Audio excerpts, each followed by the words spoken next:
Assalamualaikum warahmatullahi wabarakatuh, sobat semua.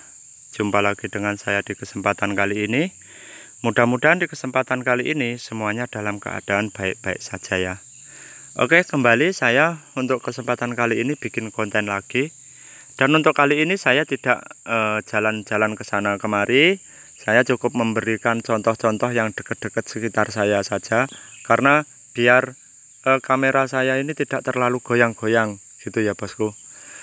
Karena begini, ada yang bilang coba kalau bikin konten jangan cuma diem, jangan cuma ambil satu atau dua gambar, satu atau dua pokok yang di video. Ada lagi yang bilang coba kalau bikin konten itu sambil jalan Kang, jadi biar kita juga tahu yang sebenarnya. Nah, saya sudah bikin yang diam, sudah bikin yang jalan, sudah bikin ya. Jadi ini saya untuk kesempatan kali ini saya duduk dan saya cukup mainkan kamera ya, biar nggak terlalu goyang. Oke bosku, langsung saja. Sebelumnya saya minta maaf untuk para senior-senior kita ya, atau para pemula juga, kalau konten saya ini kurang pas atau kurangnya kenyamanan untuk penjelasan saya ya. Jadi langsung saja. Untuk posisi saya di kebun yang pernah saya panen juga ya. Kemarin sudah saya ceritakan masalah pekerjaan saya sebelumnya ya. Terus ini jenis marihat dari sampit, atau bisa dibilang, sering dibilang orang itu marihat palsu atau abal atau bibit abal-abal ya. Nah, untuk jarak tanam 8 kali 8 itu lurus. Maksudnya dibikin lurus, enggak disiksak, lurus ke sana ya bosku. Lurus ke sana. Oke. Dan untuk kali ini saya akan memberikan contoh. Inilah bibit sawit marihat, atau beginilah penampakan atau video untuk bibit yang asli dari kecambah, walaupun bibit jelek atau bibit abal-abal sekalipun ya bosku. Jadi ini musim trek ya. Emang iya, kalau bibit marihat, kalau sawit marihat itu kalau musim trek emang habis buahnya ya bosku. Emang bikin ngeluh, tapi nanti ada saatnya dia panen raya kayak gitu ya bosku. Jadi semua itu ada kekurangan, ada kelebihan. Berbeda dengan bibit sawit yang jenis PPKS, biasanya buahnya kalau musim trek ini cuma agak berkurang, atau istilahnya kalau musim trek ini buahnya mengecil, biasanya gitu ya bosku.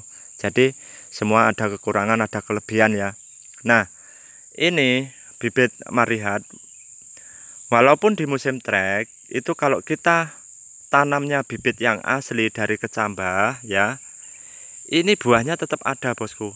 Entah kayak contoh ya, ini satu ini yang dari sebelahnya ya, ini kelihatan 2, sebelah itu 2, sebelahnya lagi itu 3, terus sebelahnya yang sana lagi kelihatan 2, terus sebelahnya lagi itu nggak kelihatan karena rimbun, yang sana itu agak pendek itu kelihatan 3.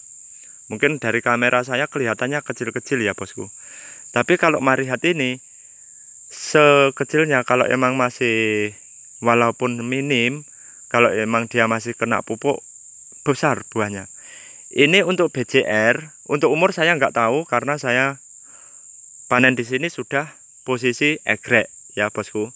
Nah, untuk BJR ini kalau kemarin waktu masih normal itu rata-rata 30-35 ya bosku. Karena ini perawatannya pun saya bilang minim ya, namanya punya orang pribadi atau orang desa itu beda dengan orang kayak yang sekarang pemula yang datang terjun ke pertanian sawit itu sudah membawa modal. Itu berbeda dengan orang yang dulu atau orang desa yang merintisnya emang benar-benar dari nol, dari nggak punya, begitu ya bosku.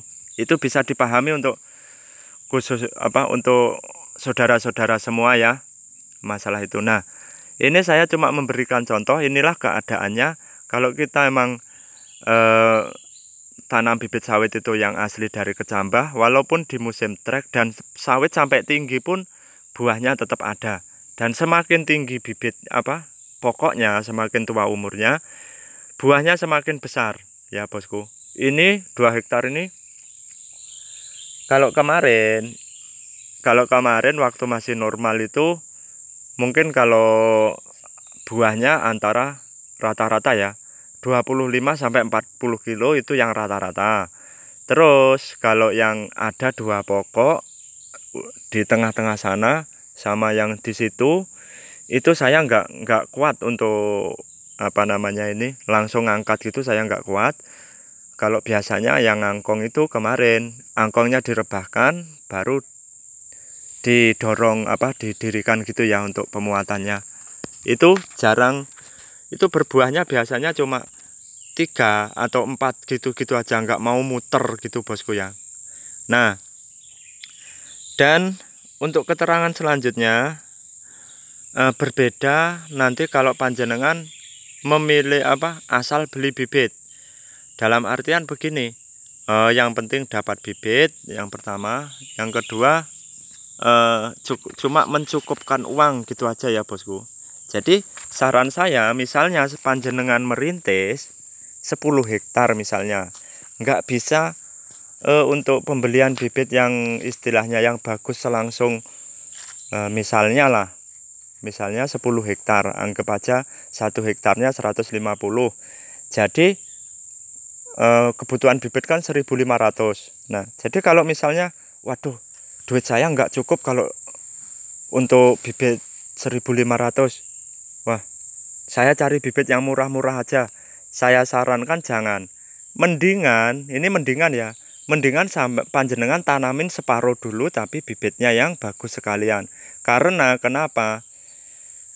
Saya sering bilang untuk bibit atau buah sawit yang umurnya masih, atau sawit ya, umurnya masih di bawah 7 tahun itu buahnya bagus semua. Dan nanti panjenengan akan menikmati dan tahu yang sesungguhnya itu bibitnya bagus apa enggak itu di umur di atas 10 tahun. Begitu ya bosku. Nah, makanya saya sarankan, ya sekedar saran saya, berhati-hatilah dalam pemilihan bibit.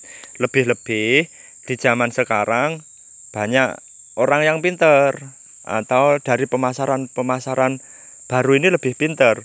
Dia memasarkan bibit cabutan dan asal bibitnya pun nggak tahu itu indukannya masih muda atau udah layak induk ya. Terus itu kalau bibit yang siap tanam itu kan sulit dibedakan. Bahkan jarang yang bisa membedakan antara ini varietas apa atau ini varietas apa. Jadi cabutan sama asli kecambah itu hampir sama dan bisa dikatakan sama ya bosku. Jadi saya sudah pernah menyarankan juga atau membuat tutorial, kalau bisa untuk panjenengan beli bibit itu carilah yang pertama itu bibit dari yang asli dari kecambah. Yang kedua itu bibitnya atau teliti sertifikatnya, kalau bisa itu kan mendatangi tempat pembibitannya, benar-benar membibit atau cuma pemasaran. Itu panjenengan harus teliti ya.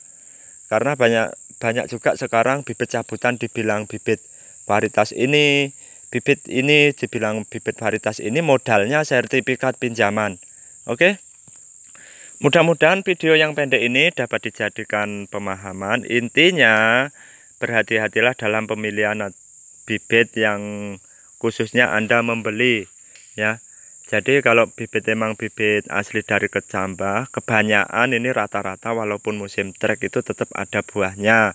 Yang pertama, yang kedua, walaupun sampai tinggi itu biasanya semakin besar buahnya, bukan semakin menghilang. Dan perlu dicatat panjenengan, saran saya panjenengan hati-hati itu, panjenengan akan menikmati yang sesungguhnya itu di umuran antara di atas 7 tahun.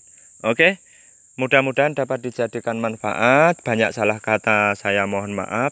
Ini jangan dijadikan perdebatan atau perbandingan-perbandingan. Ini kita bikin atau keterangan saya ini kita bikin pembelajaran bersama. Oke, assalamualaikum warahmatullahi wabarakatuh.